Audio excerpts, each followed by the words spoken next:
The Dominion had never lost a war. In 12,000 years of expansion across the galaxy, they had conquered 437 species, absorbed 92 civilizations, and reduced countless worlds to resource colonies. Their success was not built on cruelty or rage. It was built on mathematics.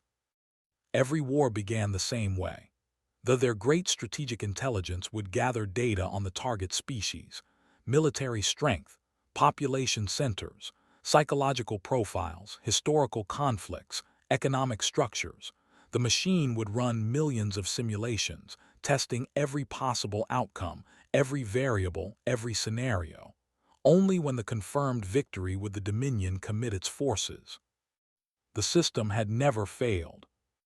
Fleet Commander stood in the observation chamber of the flagship Absolute Certainty, watching the blue and green planet rotate slowly against the blackness of space.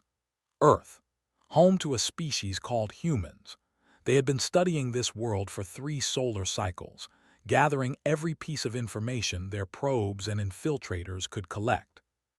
The data was comprehensive. Humans organized their militaries in predictable hierarchies. They followed established doctrines. They retreated when flanked, surrendered when outnumbered, and broke formation when they suffered heavy losses. Their weapons were primitive compared to technology. Their bodies were fragile. They were short. They had run 47,000 simulations of the invasion. In every single one, they achieved total planetary control within 18 standard rotations. Some simulations projected victory in as few as 12. Reviewed the final projection with satisfaction. The humans would fight, of course. Every species fought at first, but they would follow predictable patterns, and those patterns would lead to their defeat. It was simple mathematics. Begin the descent, ordered. The invasion fleet broke through Earth's atmosphere on what the humans called a Tuesday morning. 1,200 warships descended on major population centers across the planet. Plasma bombardment struck military installations, communication networks, and transportation hubs. The opening phase was designed to create chaos and prevent coordinated response. It worked exactly as the predicted. Human militaries scrambled to respond. Fighter jets rose to meet the ships and were swatted from the sky like insects. Tank columns advanced on landing zones and were reduced to molten metal. Within the first 6 hours, humanity lost 40% of its organized military capability. Monitored the reports from the tactical center with growing confidence. The humans were behaving exactly as modeled. Their leaders issued orders through established channels. Their units moved according to standard doctrine. Their retreats followed logical patterns toward defensible positions. By the end of the first rotation, ground forces controlled 34% of Earth's surface. This was 1 percentage point ahead of projections. Allowed himself a moment of satisfaction. The war would be over soon. Then the reports from Mariupol arrived. The city sat along a strategic river crossing in the region humans called Ukraine. Forces had advanced to secure a bridge that would allow armored columns to push deeper into the continent. The defending human unit was small, perhaps 200 soldiers with outdated weapons and no air support. They gave them a 0% chance of holding the position for more than 4 hours. The humans held for 19 hours. This alone was unusual, but might have dismissed it as a statistical outlier. What he could not dismiss was how the battle ended. When the human commander finally ordered a retreat, one soldier refused to leave. His name was Sergeant, and he had been wounded 3 times during the fighting. He could barely stand. Instead of retreating with his unit, positioned himself at the center of the bridge with a detonator in his hand. When the armored column advanced onto the bridge, he triggered the explosives that his unit had planted during the night. The bridge collapsed, died. 12 vehicles and 47 soldiers fell into the river below. The advance was delayed by 2 full rotations while engineers constructed a new crossing. Studied the incident report with confusion. They had not predicted this outcome. According to every psychological model, A wounded soldier facing certain death would retreat with his unit. Self-preservation was a fundamental drive in all intelligent species. The mathematics were clear, but had not followed the mathematics. The intelligence division recovered his personal effects from the wreckage. Among them was a photograph, damaged by water but still visible. It showed with two young children, a girl with his eyes, a boy with his smile. On the back, someone had written words in the human language. The translation read, "Come home safe, Papa, we love you." Stared at the photograph for a long time. He did not understand what it meant. He flagged the incident as an anomaly and ordered the advance to continue. Over the next 3 rotations, the anomalies. In a city called, a group of civilians attacked a communications hub. There were 30 of them. Most were elderly. Their weapons were primitive firearms and homemade explosives. They calculated their probability of success at less than 1%. They succeeded. The attack was led by a woman named Maria Santos. She was 67 years old. Before the invasion, she had been a school teacher. She had no military training, no combat experience, no logical reason to believe she could defeat professional soldiers. But her granddaughters lived in the neighborhood the communications hub controlled. When they occupied the area, they had begun relocating civilians to processing centers. Maria did not know what happened in those centers. She did not want to find out. She gathered her neighbors. She explained her plan. It was a terrible plan, full of gaps and risks and almost certain death. Every person who heard it understood this. 30 of them volunteered anyway. They attacked at night, using knowledge of the local streets that no map could capture. They moved through alleys and basements, through gardens and rooftops, through spaces that did not exist in any database. When they reached the communications hub, they did not fight like soldiers. They fought like grandmothers protecting their. 18 of them died. The other 12 destroyed the hub and escaped into the city. They never found them. Read the report 3 times. He could not understand how it had happened. The humans had violated every principle of tactical engagement. They had attacked a fortified position with inferior numbers and inferior weapons. They had ignored every rational calculation of risk and reward. And they had won. He summoned his chief tactical analyst to explain the failure. The analyst, a veteran of 6 successful campaigns, had no explanation to offer. The model's human behavior based on observed patterns, the analyst said. But these humans are not following their own patterns. They are making decisions that serve no logical purpose. What purpose did the schoolteacher believe she was serving? Asked. The analyst checked the intelligence file. Her stated motivation, according to intercepted communications, was love for her family. She said she would rather die fighting than live knowing she did nothing to protect them. Considered this. But she could not protect them. The mathematical probability of her success was nearly 0. She must have known this. She knew, the analyst confirmed. She did not seem to care. Turned back to the observation window. Below him, the planet continued to rotate, its surface now by the fires of war. Somewhere down there, millions of humans were making decisions that they could not predict. They were choosing to fight when they should surrender, to stand when they should run, to die when they should live. The mathematics said this should not be happening. But it was happening anyway. Ordered the fleet to accelerate its timetable.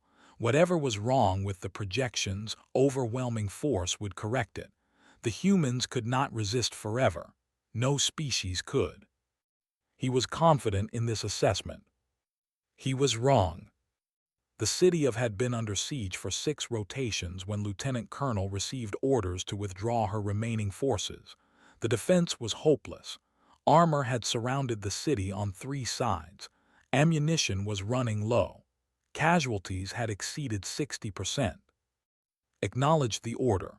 Then she gathered her surviving soldiers and asked them a question. "My daughter is somewhere in this city," she said. I do not know if she is alive or dead. I do not know if I can save her, but I cannot leave without trying. The rest of you have orders to retreat. I will not hold it against anyone who follows them." Not a single soldier left. They fought for 3 more days.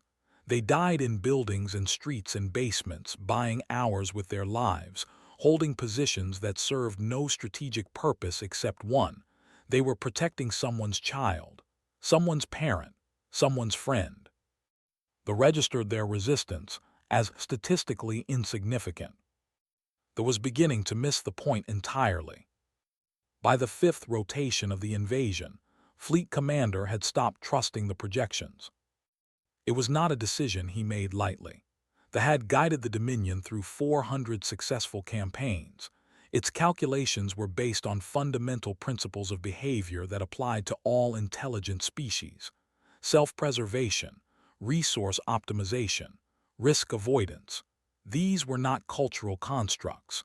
They were biological imperatives written into the genes of every creature that had ever evolved. But humans were not following their biological imperatives. The reports arriving at Fleet Command painted a picture that they could not process. In Osaka, a unit of human soldiers had been cornered in a school building. The structure had been used as an emergency shelter for civilians, mostly children, when the advance cut off evacuation routes. Standard tactical doctrine predicted that the human commander would negotiate surrender to protect the civilians. This was rational behavior. It maximized survival probability for the greatest number. Instead, the humans spent 3 hours secretly moving the children through maintenance tunnels beneath the building.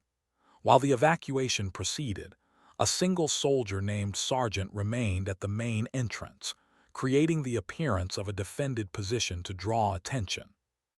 He held that entrance for 6 hours. The tactical commander reported that had been wounded in the first hour of the engagement. He had continued fighting. He had been wounded again in the 3rd hour. He had continued fighting. By the 5th hour, he was no longer able to stand. He had propped himself against a doorframe and continued firing until his ammunition was exhausted. When soldiers finally breached the entrance, they found dead at his post. His rifle was empty. His sidearm was empty. The fire axe he had apparently used as a final weapon was embedded in the armor of a corporal. The walls of the hallway behind him were covered with children's drawings, pictures of families, houses with flowers in the yards, sons with smiling faces. The children had decorated their shelter to make it feel like home. Had died defending those drawings. They classified his behavior as tactically irrational. The classification was technically correct. Could not have believed he would survive. He could not have believed his resistance would change the outcome of the battle. By any reasonable calculation, his death accomplished nothing. Except that it did accomplish something. Reviewed the evacuation reports and discovered that all 73 children had escaped through the tunnels. They had been recovered by human resistance forces and moved to a secure location. They were alive because a man with no hope of survival had decided that their lives mattered more than his own. They had no variable for this. Its models assumed that individuals would prioritize their own survival above abstract concepts like duty or love. This assumption had proven correct for every species the Dominion had ever encountered. It was proving catastrophically incorrect for humans. In Helsinki, a field medic named Anna had crawled 200 meters through active crossfire to reach a wounded soldier. The soldier's injuries were fatal. There was nothing could do to save him. She must have known this. The amount of blood visible on the ground made the situation obvious. She went anyway. Observers recorded what happened next, reached the dying soldier, assessed his wounds, and then simply held his hand. She talked to him. The audio pickups could not capture her words, but the observers reported that she appeared calm. She stayed with him for 11 minutes while plasma fire struck the ground around them. When the soldier died, closed his eyes, said something brief, and then crawled back to her own lines. She was wounded twice during the return journey. She survived. Intelligence officers interrogated a captured human about the incident. They wanted to understand what it hoped to accomplish. She didn't want him to die alone, the prisoner said. The interrogators pressed for clarification. What tactical advantage did this provide? What strategic goal did it serve? The prisoner looked at them with an expression that the translation software could not interpret. "You really don't understand, do you?" he said. "It wasn't about tactics. It wasn't about strategy. She just didn't want him to die alone." Read this transcript several times. Each time he understood the words less. The invasion continued to stall in ways that could not explain. Human resistance was not organized in any conventional sense. There was no central command coordinating the defense. Units that should have surrendered continued fighting. Civilians who should have fled continued supporting the soldiers. The entire planet seemed to have transformed into a single organism of defiance. In Airs, a teenage girl named Sophia had spent 3 days carrying water and ammunition to defenders through a network of back alleys that surveillance could not track. She had no training. She was not being paid. When asked why she was risking her life, she said that her brother was among the defenders and she could not let him fight alone. In Mumbai, an elderly doctor had converted his clinic into a field hospital after they destroyed the main medical center. He had operated for 40 hours straight, saving human soldiers and civilians alike, sleeping in 10-minute intervals between patients. When forces finally reached the clinic, he had refused to abandon his patients. He had been killed defending the recovery ward. In a small town in Norway whose name could not pronounce, a group of farmers had held a mountain pass against an armored column for 8 hours using hunting rifles and improvised explosives. The pass had no strategic significance. They could not determine why the humans had defended it so fiercely. Later investigation revealed that the town's children had been evacuated through the pass earlier that morning. The farmers were buying time for them to reach safety. Every one of them died. Every one of the children escaped. Assembled his senior staff for an emergency assessment. The invasion was now 4 rotations behind schedule. Casualties had exceeded initial projections by 600%. Supply lines were being harassed by human guerrilla forces in areas they had classified as. "Explain this to me," demanded. "We have superior technology, we have superior numbers, we have superior tactical intelligence. Why are we losing?" The chief tactical analyst spread his hands in a gesture of helplessness. "We are not losing, Fleet Commander. We are simply not winning as quickly as projected." "That is the same thing," said. "The Dominion does not plan for extended campaigns. Our supply lines are optimized for rapid conquest. If this continues, we will exhaust our resources before achieving control." The intelligence chief spoke up. "The problem is not our strategy, Fleet Commander. The problem is the human response to our strategy. They are not behaving rationally." "Define rationally," said. "According to the models, a rational species will minimize risk, preserve resources, and surrender when defeat is certain. Humans are doing none of these things. They are taking irrational risks, expending resources without strategic benefit, and fighting in situations where they cannot possibly win." "Why?" The intelligence chief hesitated. "We have identified a pattern in human behavior that does not exist in any other species we have conquered. Humans appear to increase their combat effectiveness when fighting in proximity to individuals they have personal connections with, family members, friends, romantic partners. The closer the personal connection, the more irrational and unpredictable their behavior becomes." Frowned. "All species have personal connections. This does not explain the anomaly." "With respect, Fleet Commander, the human version of personal connection appears to be qualitatively different. Other species prioritize genetic relatives for logical evolutionary reasons. Humans prioritize anyone they have formed an emotional bond with, regardless of genetic relationship, and they will die to protect those bonds. Dying to protect a bond serves no evolutionary purpose if the individual dies, said. We know this, the intelligence chief said. The humans appear to disagree. Turned back to the observation window. The planet below was burning in 100 places. Human cities had become fortresses. Human soldiers had become martyrs. Human civilians had become soldiers. And somewhere down there, a schoolteacher with no training was planning an assault on a military installation because her granddaughters lived nearby. A sergeant with no hope was preparing to die on a bridge so his children would have a world to grow up in. A medic with no reason was crawling through crossfire so a stranger would not die alone. The could not model this behavior. Was beginning to think nothing could. On the 12th rotation of the invasion, Fleet Commander made a decision that the had never recommended in 12,000 years of warfare. He requested permission to withdraw.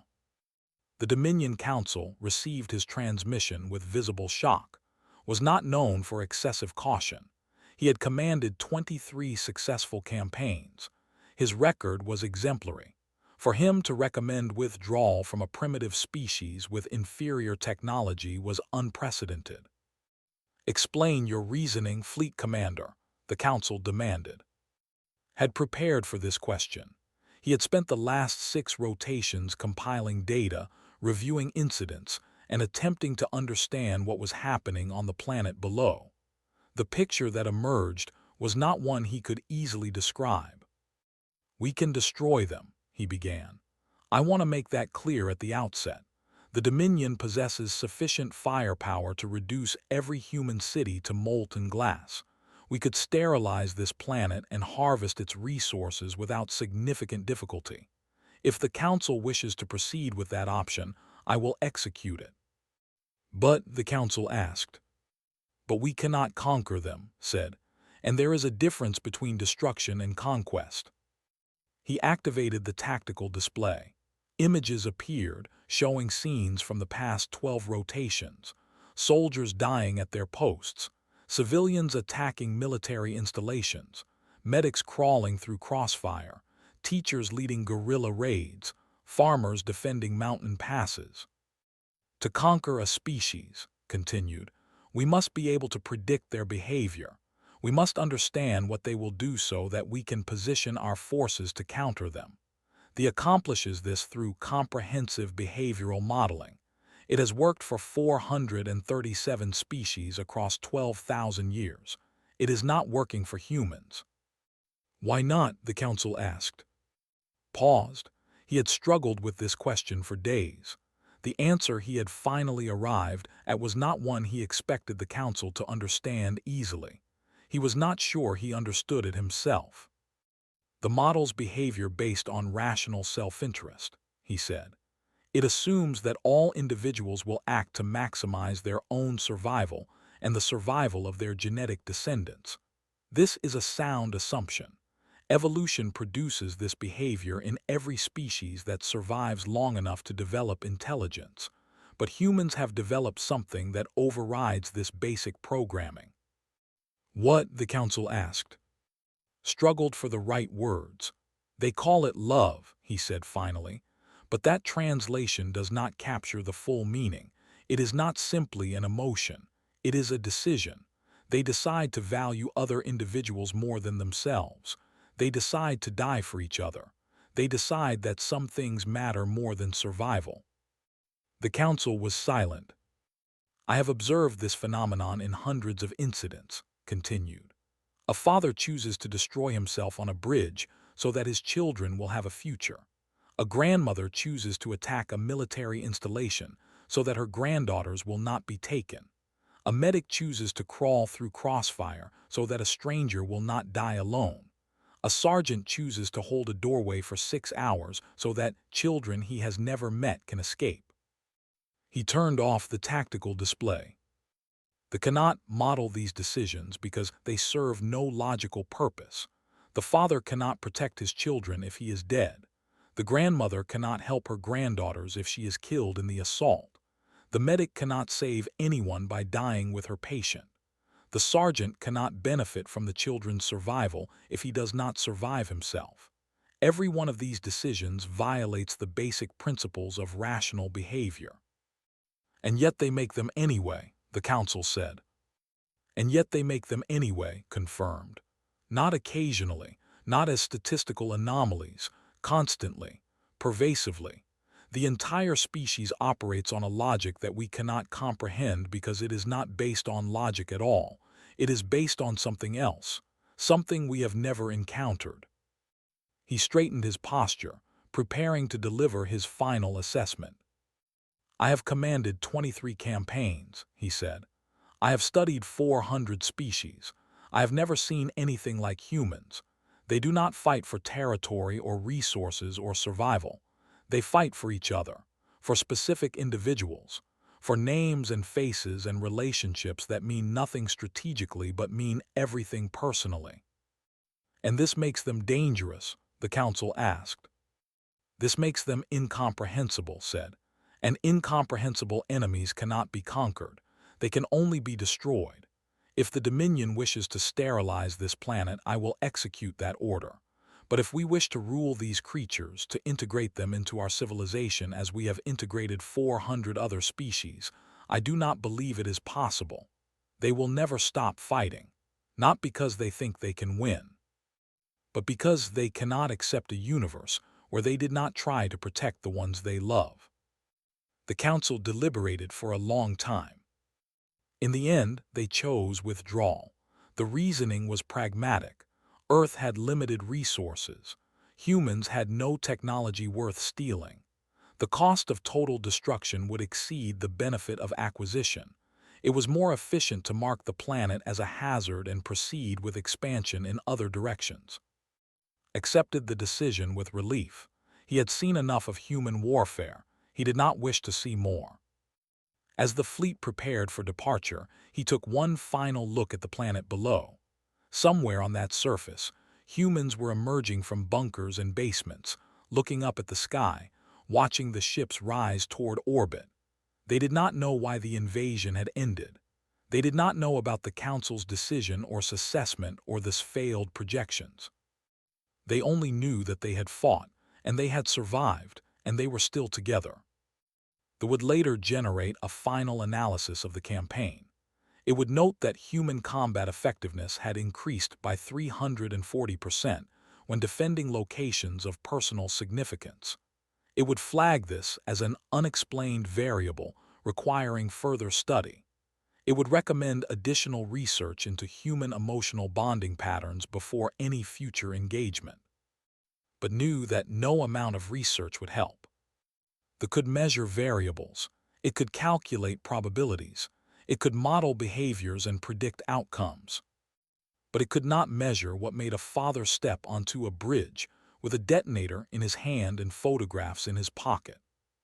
It could not calculate what drove a grandmother to lead an assault she knew she might not survive.